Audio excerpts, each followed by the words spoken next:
Hi guys, this is a gentle reminder episode that you're actually allowed to be different, even if people don't understand you, even if you've spent years trying to fit in, even if you've been told you're too sensitive, you're too intense, you're too quiet, oh bloody hell, you're too much. You are still allowed to exist exactly as you are. Exactly as you are.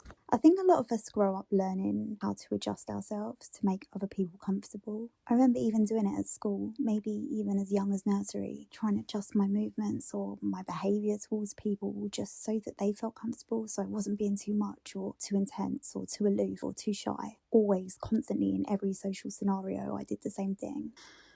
Masking, blending in, and just muting parts of who you are. And over time, you can actually forget the actual true authentic you because you lose that connection with yourself.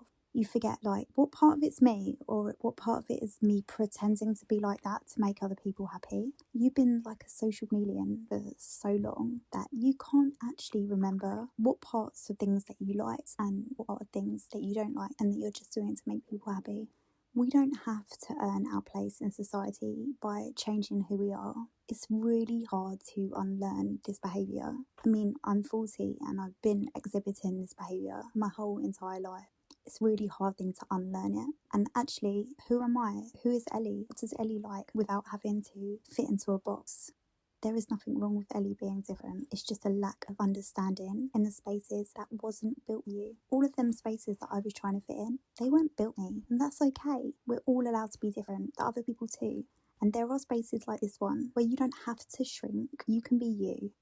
And you can always be here with us in the neurodivergent community. You know, once you meet one neurodivergent person, you get one neurodivergent person. But we get it. I get it. At support groups, I meet people and they're like, do you remember when you was at school and you just have to pretend to do this and that and the other? And other people get it. Neurodivergent people get things that not all neurotypical people can understand because we've been trying to mask or trying to social chameleon. I used to pride myself on being a social chameleon. Like, I'd fit in with anything. I'd be like, oh yeah, I can fit in with them, fit in with the, the rich people, the poor people, the middle class, because I'm so good at being a social chameleon. But actually, I didn't actually know who I was.